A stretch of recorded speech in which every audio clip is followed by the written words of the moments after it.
Chapter 5 of No Hard Feelings. Michael Santos, author here, MichaelSantosAuthor.com, and welcome to the next episode of my first crime novel, No Hard Feelings.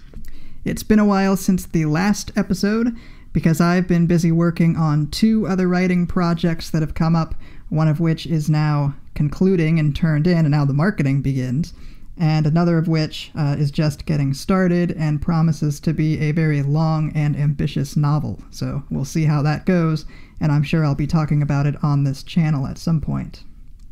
But without further ado, we'll continue with No Hard Feelings, Chapter 5, in this series where I'm reading my first 3 crime novels a chapter at a time. If you'd like your own copy of the book, it's available in paperback and Kindle on MichaelSantosAuthor.com. And don't forget to subscribe to the channel and hit that bell icon so that you get notified when I post a new episode and you'll never miss the new content.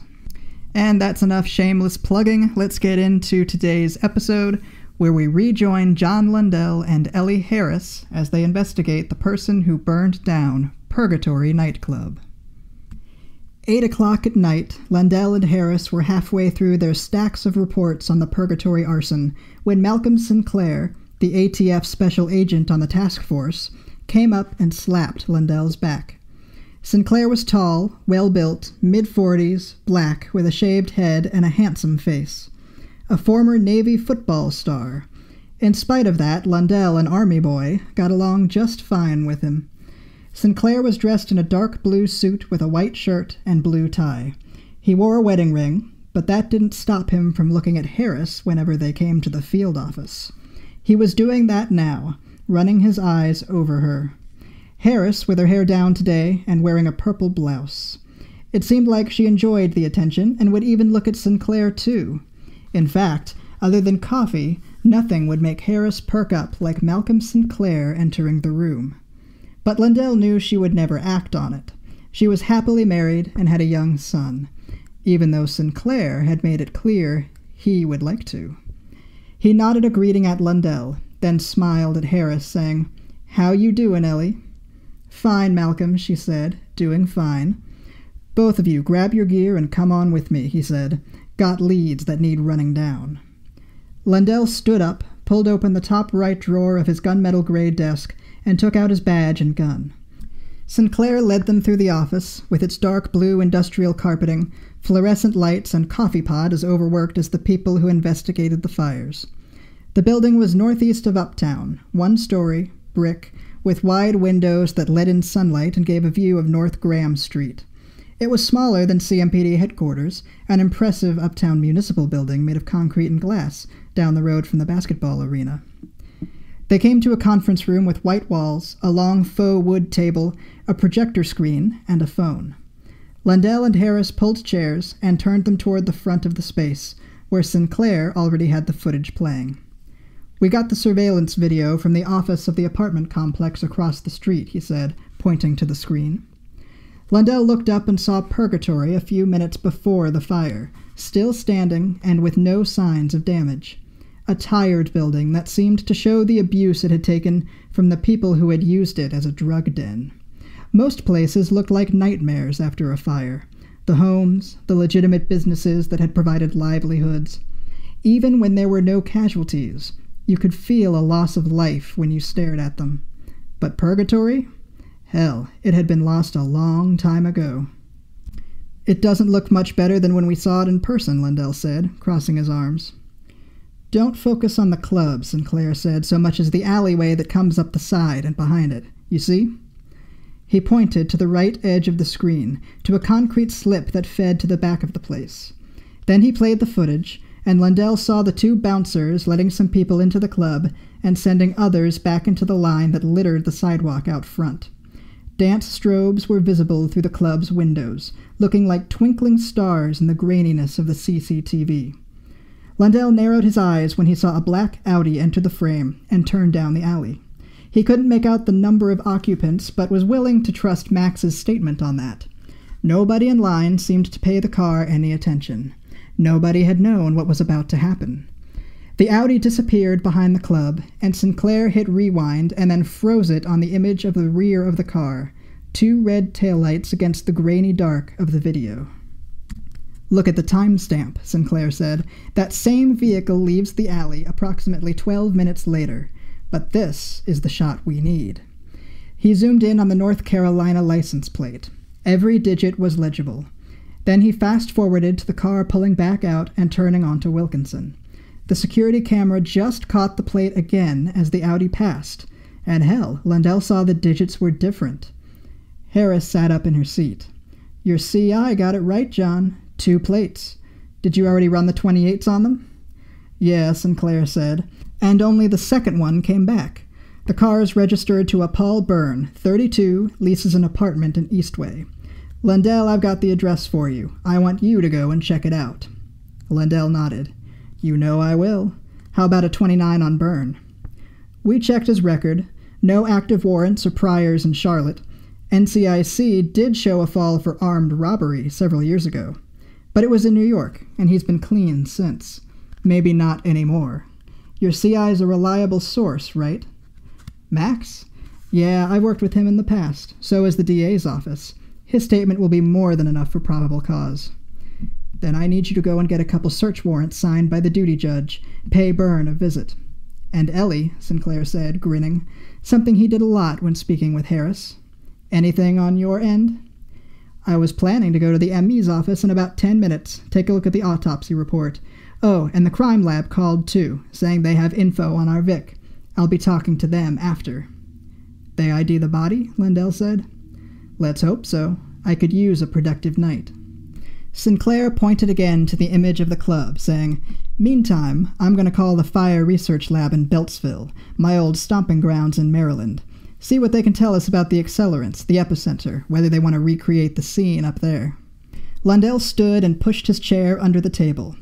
"Well, all right, so how about let's quit planning and get to doing?" A couple of hours later, Lundell had search and seizure warrants for Paul Byrne's apartment and the Audi, looking for a firearm and any accelerants that could have been used in the arson. He took a team of CMPD unis with him. They wore vests in case the suspect was home, armed, and in the mood to resist. The landlady, Dorothy, took them to the right unit. She looked to be in her mid-70s, white hair, a dress with a floral pattern, and wearing her fuzzy pink slippers even as they walked outside. Lundell had gotten her name from the city records on the apartment complex, called and apologized for the late hour. No trouble, she'd said, and he'd gotten the feeling she was used to cops showing up with search warrants. All along, he'd been sure to use his southern politeness, addressing her as ma'am a lot. He knew the traditional show of respect would go over with someone of her generation. The complex looked more like townhomes than apartments. It was one story, the units lined up, each sharing 2 walls. Red brick with black shutters, the classic Charlotte look you saw on everything from the multi-million-dollar homes in Myers Park to low-rent places like these. The city kept its charm no matter how much it grew. The building itself was in the shape of a square, with a courtyard in the middle. A parking lot surrounded it, and giant trees towered above it all. Dorothy told him how her husband had built the apartments 44 years ago. It should have gone to their son when the old man passed, she said, but he hadn't wanted it. Chose to go out to California instead and live in sin with his drink and his starlet women and his drugs. That's what she just knew he was up to. Made her madder than a wet hen to picture him now, she said.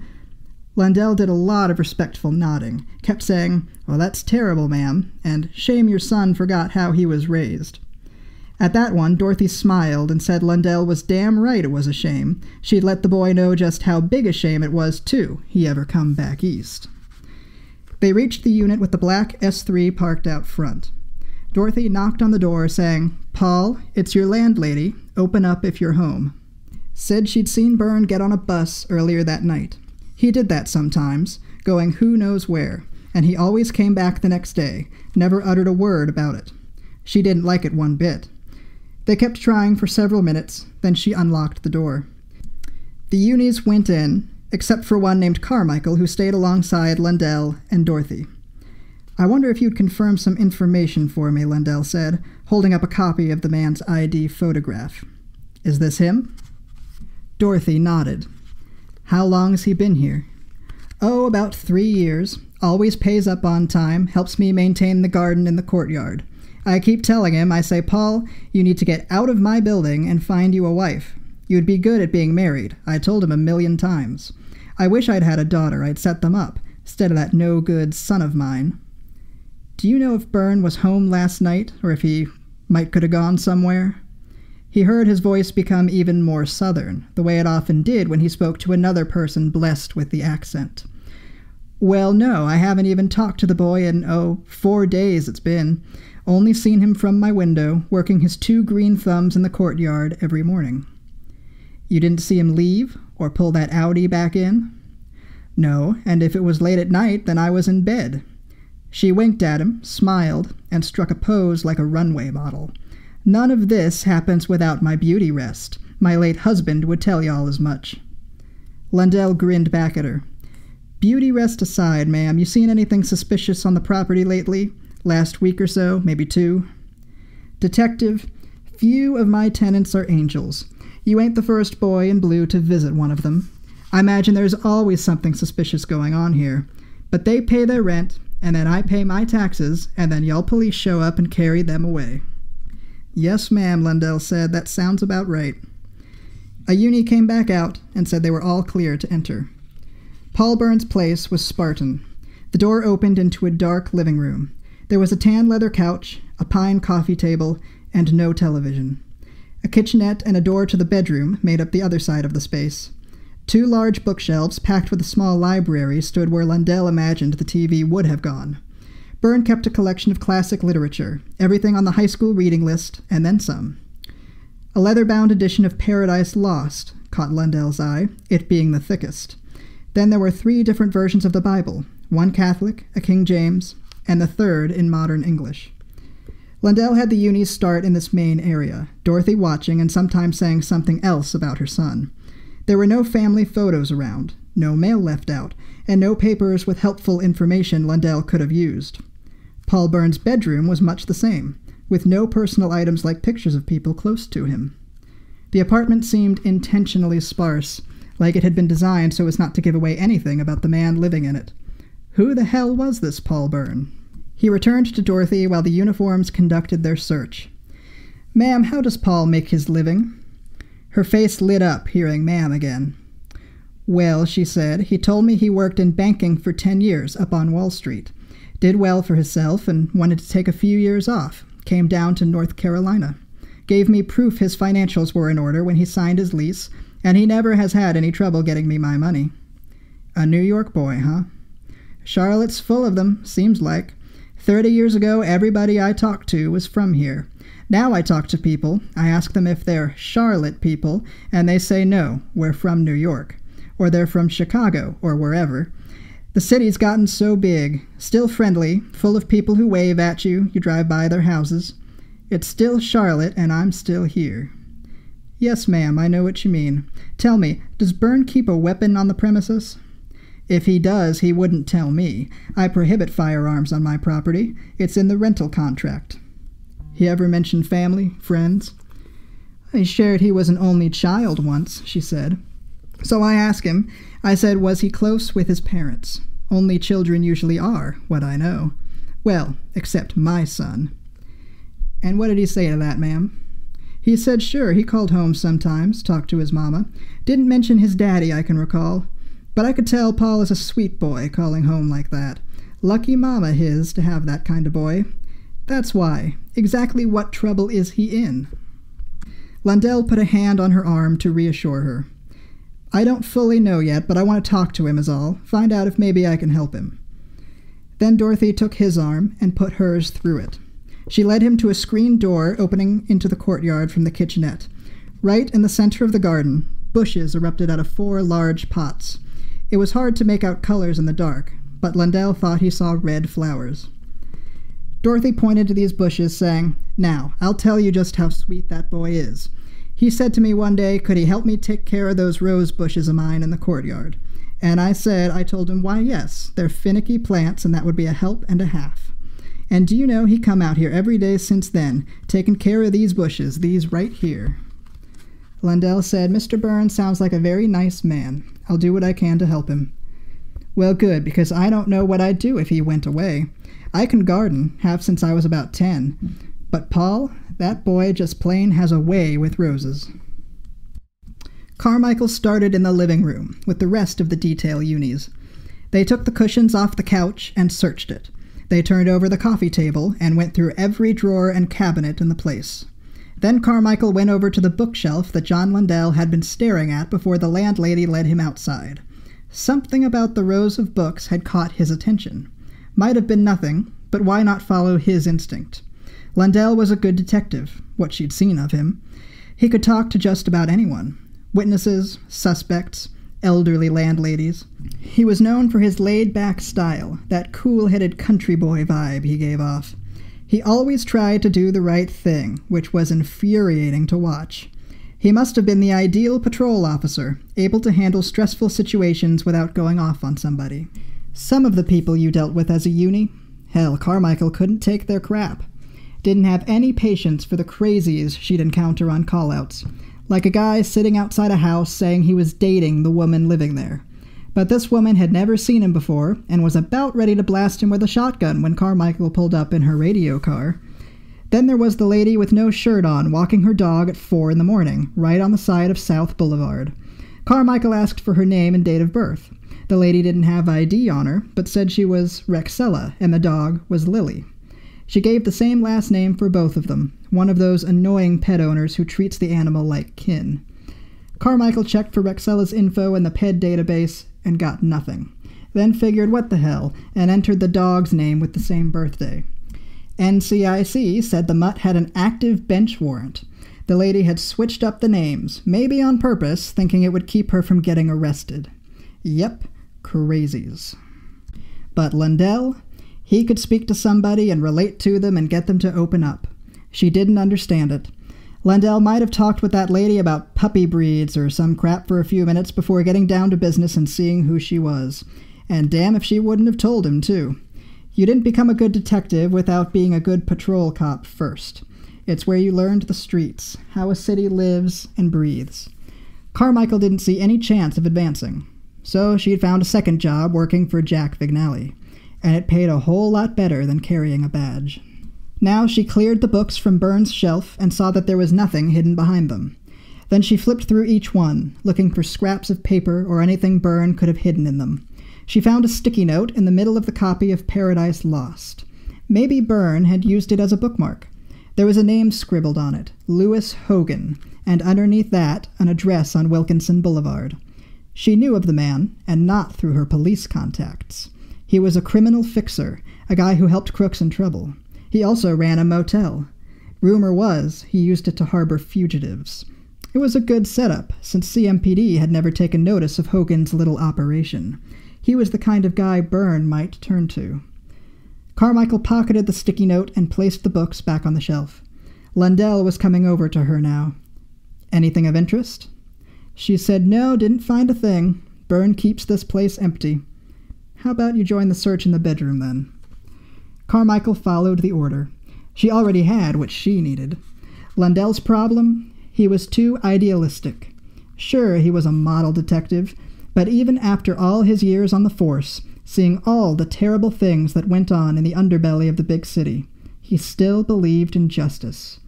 Or at the very least, law and order. Carmichael didn't live her life so black and white. She existed in the gray area, where there wasn't any such thing as true justice. You made sure you got yours, and that was the only real law on the streets. Working for a crappy wage in the name of something as abstract as justice just didn't do it for her. How did Lundell talk himself into clocking in every day? She knew he was single, alone. Never heard him mention his relatives or if he had a girl. Maybe the job was the only thing he had. Or maybe he just needed to be more like her.